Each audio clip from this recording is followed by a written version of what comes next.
Hi, this is Pat Duckworth, the author of Hot Women Rock, How to Discover Your Midlife Entrepreneurial Mojo. And my guest today is an award-winning international speaker and international best-selling author. As the author of Your Reason to Breathe, she uses her own experiences with burnout and depression in the corporate world to help corporate executives to reset, recharge, and thrive by finding their own reason to breathe. Using her own journey as an example, she works with private clients and corporations to help those burning out at work to discover ways to lead an empower and fulfilling life.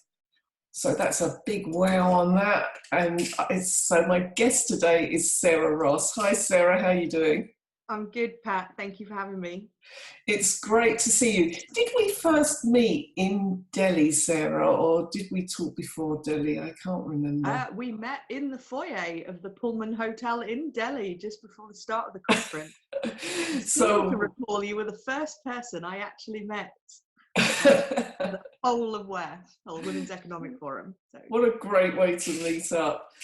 Anyway, so let's start right from the beginning. What happened? You left school. Did you go to university? I did. So I had a careers advisor who basically told me that the thing that was important when you went to university was to finish. And unless you wanted to be a doctor, dentist, vet, one of the very specialized sort of medical professions, it didn't really matter what you studied as long as you finished. And therefore to pick something that you were interested in, because at the end of it, as long as you were a graduate, all the graduate jobs were available to you. So I actually went on to study English law and German law in Liverpool.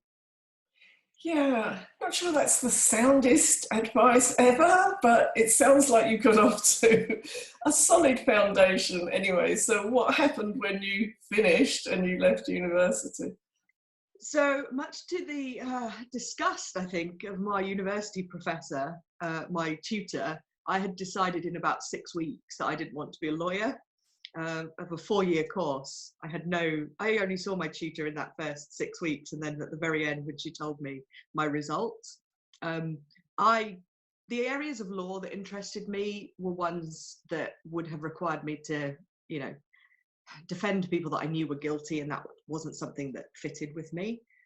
But I'd done an internship with Royal Sun Alliance and really enjoyed sort of the internal audit. I mean, I was auditing properties in Covent Garden. I mean, it wasn't a hard summer job, but it showed me kind of the path that I could go on to get a foot into business, into a large organization, and then decide what I wanted to do. So when I left university, I actually took a training contract with PricewaterhouseCoopers and trained as a chartered accountant whilst working as an auditor.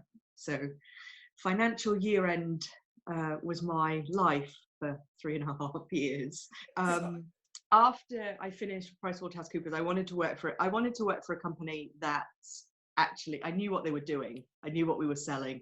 And I worked for Walmart in their UK division, which is called Asda.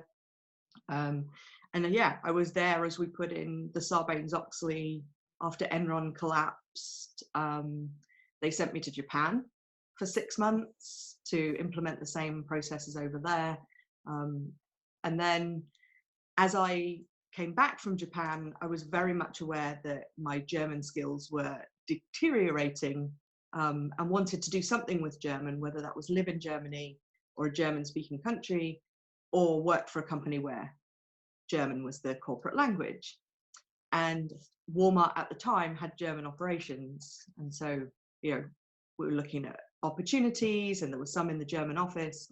And then literally as I went to kind of go, right, I'm interested, let's make this happen, they sold their German operations. And as is usually the case with these big sell-offs, only about 4 people in the whole company knew that something was happening. So a bit of a shock, but it had put me on the path to say, I know where I want to go next. And then I needed to find the company that fitted that desire to be somewhere else. Whoa, so Sometimes, you know, you think you've got it all plotted out and then the next thing happens. So where did you end up?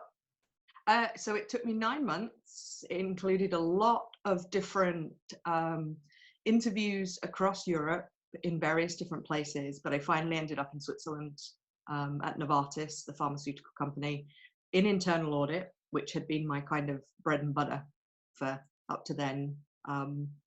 And I was with their internal audit department for another 3.5 years, at which point I'd had enough of internal audit, and went into ethics and compliance.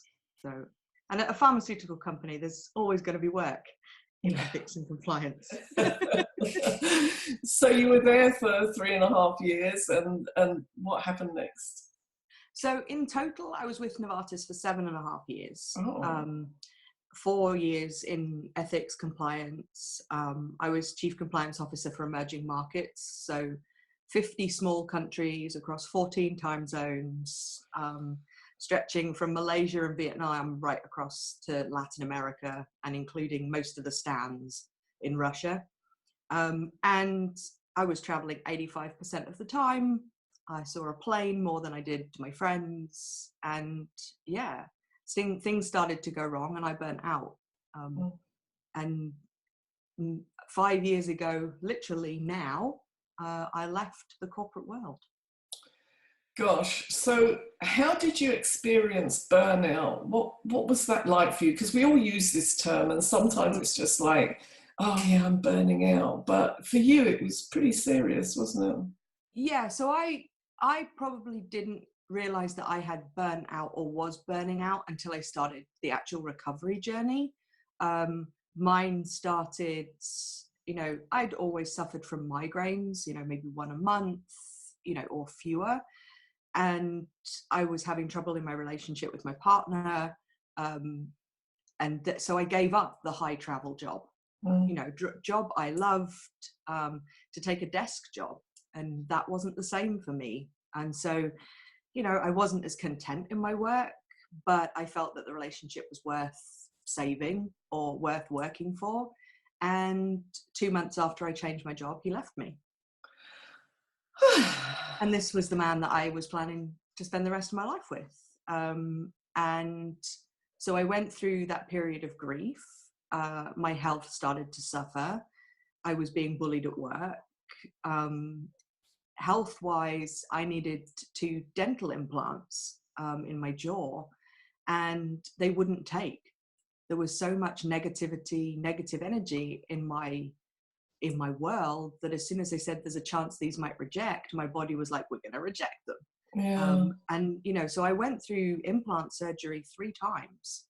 And it was only on the last one where the dentist said to me, you know, if this doesn't take, it's general anesthetic and a plate in your jaw. And I was in a very different place by then and said, no, this is going to be fine. It's going to be the strongest you've ever seen implants take. And that's exactly what happened. No problems with them at all. But in all of those, my boss decided that what I needed to recover from the relationship breakup was more work. What I actually needed was less work and time to heal and process what was going on. And yeah, I got to the point where my migraines were 25 days of a month. Wow. So I would come out of one and go straight into another. My brain was struggling to cope with anything. I got to the point where I was no longer allowed to take painkillers unless it was under medical supervision. So yeah, I was in a fog of pain and not being able to do anything about it, and not really knowing why it was happening that way. But life became very small. Like, it was my living room, it was my bedroom. I didn't really interact with people. Yeah, and that's a real warning sign, that contraction. You know, we're in a good place when we're in growth and pushing out. Whatever age you're at, you know, it's about always being in this feeling of growth and expansion. Once you start to contract inwards, then little things become big things, and everything becomes overwhelming. So what happened? What did you do next? So that's where my story kind of takes a darker turn. Um, I decided that, I'd left a job that I loved. I felt worthless. My partner had left me. I didn't really feel that I had an awful lot to offer anybody, and that nobody would really notice if I wasn't around. Mm. And so I decided to pick my expiry date. So I picked a date and decided that up until this date, I was going to work my bucket list, all the things I'd wanted to do or people I hadn't seen for a while. I was going to go and see them, meet them, do things. And then, yeah, I picked the date on which I planned to end my life. Yeah, so for those of you watching, this is serious stuff. This is where you can get to when you burn out and just everything seems too much to even bother going on with. However, what happened next? Well, part of that bucket list was to go and volunteer. And I had always wanted to build a school in Nepal, which when I had the chance, I suddenly had, I had a severance package, redundancy package from work, and the time of that package I was going to, use to do all these things. And at that point, Nepal was shut because of monsoon season. Mm. So I was like, oh, okay, where shall I go? Now, I'd done a lot of work with the pharmaceutical company in Vietnam, and I knew there was a need and I knew there was a lot of projects. So I ended up in an orphanage north of Hanoi, so in very north of Vietnam, basically working with disabled children, creative play, helping them become more independent. And I spent, 4 months in that orphanage, in one room really of sort of 20 children, variety of conditions, and learning, what was important in life. Yeah, really big lessons from these kids. And I know there was a pivotal moment for you. There was, for some reason, and I still to this day, I'm not entirely sure why, I decided to be Father Christmas. Now, the Vietnamese are mainly Buddhist, so it's not something they even celebrate. But I had gone to Christmas Street in Hanoi, which only exists for about 7 weeks in the leading up to Christmas, but you can get everything Christmassy, including Father Christmas suits. And I was, I had in those 2 months up to that never been able to buy a pair of shorts in my size. I'm 5'10", slightly bigger girl. And it was like this Father Christmas suit fitted me perfectly. And so on Christmas Day, I spent the day handing out sweet and chocolates. I had the full beard. And at the end of the day, they had said to us that one of the little girls was dying, that she wasn't going to see it through the night, and that if we wanted to say goodbye, we should do it before we left for the day. And I had never been into that room in the orphanage. I didn't know who the little girl was, but something called me to go and say goodbye to her. And so I walked in, leant over the crib, and I'm still in full Santa outfit, beard, everything. And she reached up and touched my beard. And I literally just stood there and watched her breathe. This little girl has absolutely nothing in the world. She doesn't have a family. She's incredibly sick.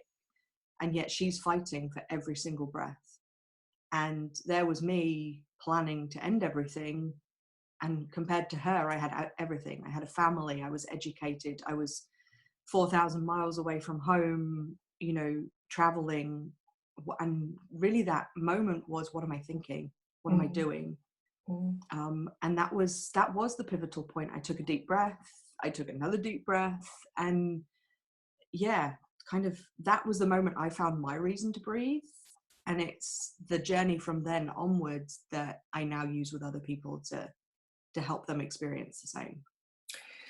Yeah, cool. We're going to pause there and take a deep breath because, it's such a powerful story, Sarah. And it's at those moments we realise how blessed we are and how we should say thank you every day for the life that we've come into. So this is Pat Duckworth and I'm talking to Sarah Ross.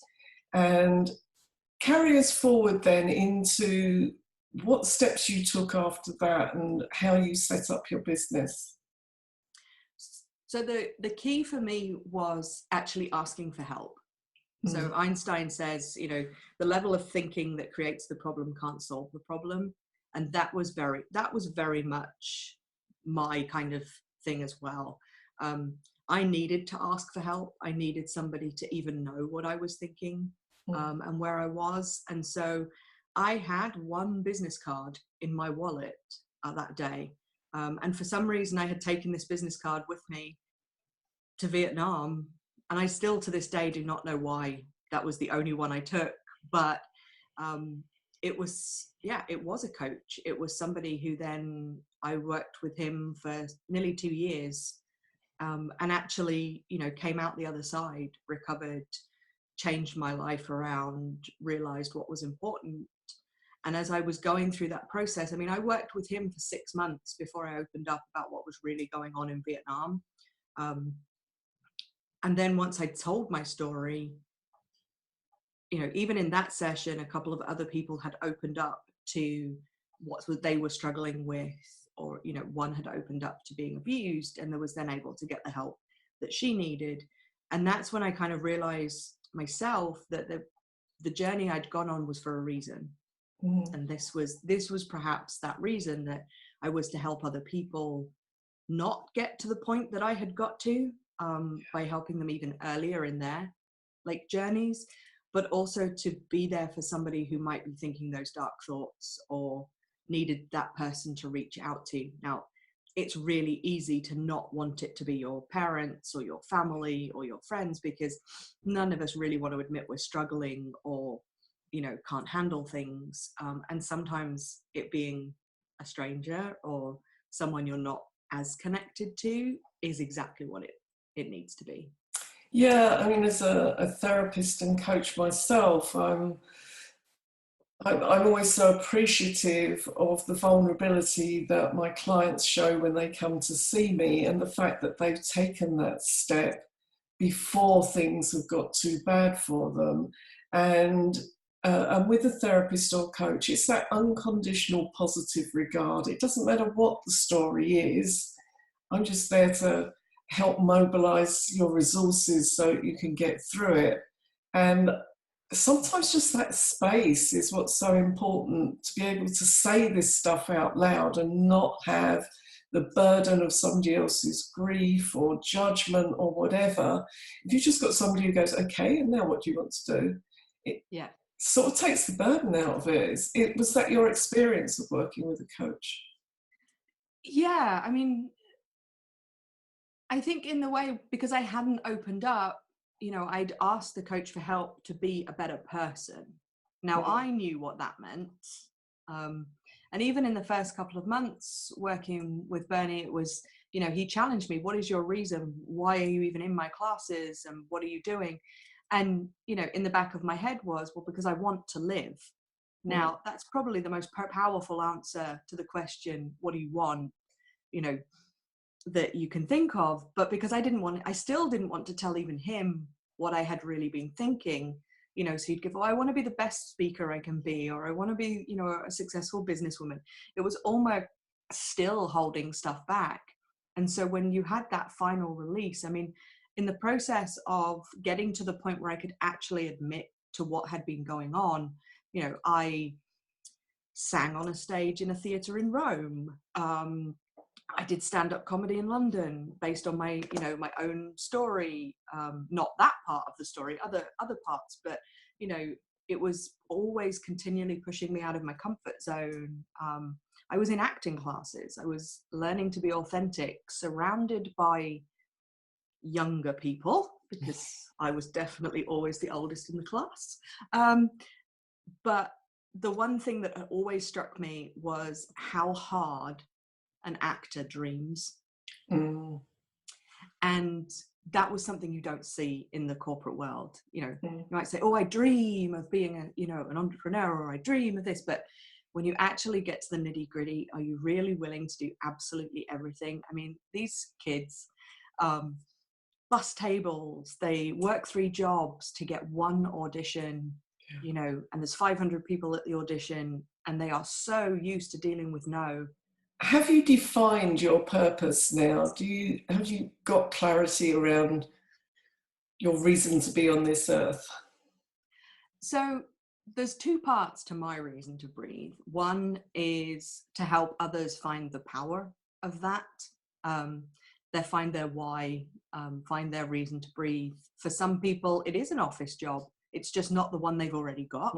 But others, it's setting up the business that they've always wanted to do and helping them find the way to do that, which means they don't burn out. The other piece is, whilst I was in Vietnam, realizing that the one item that never gets donated is socks. So people very rarely put a pair of socks into a donation bag or hand them to a charity. And they are one of the most useful items of clothing, especially, you know, in the orphanage. We could use them for 50 different things. They were socks, they were gloves, they were trousers, they were bandages, they were hairbands, they were sanitary towels. You know, they have a multitude of purposes, but there are none. And so a couple of times during this day, we would go to the wholesale market and buy 200 pairs of socks. And that's become my reason to breathe. My mission is actually to put socks on orphans' feet. So the movement that will come and we're looking at is going to be called Socks for Forgotten Feet. And just, you know, people can buy a pair of socks, or they can, you know, give up their coffee and donate it instead of, you know. What does success mean to you now? Success is, and this is something that I've struggled with. What does it actually look like? You know, the more money my business can make, the more feet I can put socks on, or the more children's lives that I can impact in different projects around the world. And that was very different from me from when I was kind of in the corporate world, where money was never the driver. You know, it was the challenge or learning. And so, yeah, there's been a shift in that, in that, you know, is it driven by money? No, it's driven by me doing something that I'm passionate about, not just something I happen to be good at. Success for me would be if I put myself out of business as a burnout recovery coach, because the burnout prevention was happening in corporations. Yeah, so true. So, and what are your top tips now for new entrepreneurs? My top tip is remembering to take time for yourself. Take time to breathe. And that's not just, you know, sit down, have a cup of tea and take a deep breath.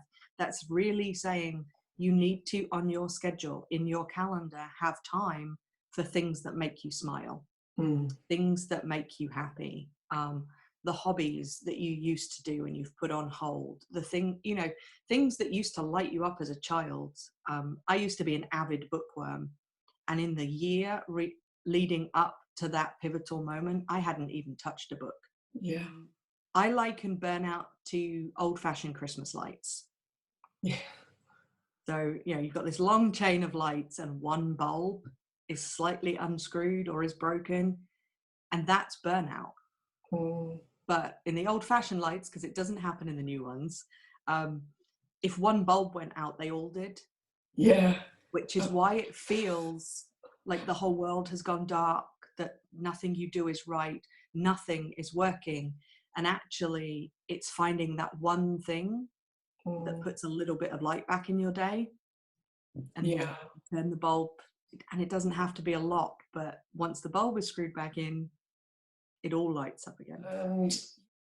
Find your passion and start really smiling. Let the smile go right up into your eyes. That's where it needs to be. If you can't think about what, you know, if you're struggling to find what that thing is, then go back to, you know, the 5-year-old, 6-year-old you, and what would you have given anything to do in the summer holidays or after school? Because that's generally the thing that will still light you up now. Yeah, beautiful. People watching, if they want to find out more about you, how can they do that, Sarah? So they can reach me via a website, which is www.yourreasontobreathe.com, all one word, or Facebook group called, again, Your Reason to Breathe, where, you know, we give some tips and help people kind of understand that what they're feeling is not just them, and give them the support they need to actually come through the other side. Fantastic. And I know you still go to Vietnam, and that, you know, the pictures that you put up of the children in some of the worst possible situations, and they're smiling and laughing with you, and it's just, you know, what you're doing out there is such beautiful work. They are very special souls who have given me so much. I mean, they gave me my life back. They gave me my smile back. Yeah. And I will spend the rest of my life making sure that they always have a smile on their face. Excellent. So, what have we learnt today? We've learnt that, you know, you can get burnt out at work, and burnout isn't something trivial. It affects your physical health, your emotional health, your cognitive health. You can't think straight, and, you know, you might be getting physical symptoms with it. Well, if you've gone into burnout, you will be having physical symptoms. And it's important to reach out and get the help you need. There is no shame in reaching out, it's how you get better. Finding a coach to work with who can bring you out the other side of it, somebody that you can be honest with. And then in your business, you know, not working every hour. When you're passionate about something in your business, you want to keep doing it all the time, but taking time out for yourself to rest and renew, really important. Thank you so much, Sarah, for sharing your story. It's just such an important one to hear. And thank you for doing the work that you're doing. Thank you very much. Thanks for having me. And to all our viewers, keep watching out for more of these interviews with wonderful entrepreneurs. I'll see you next time.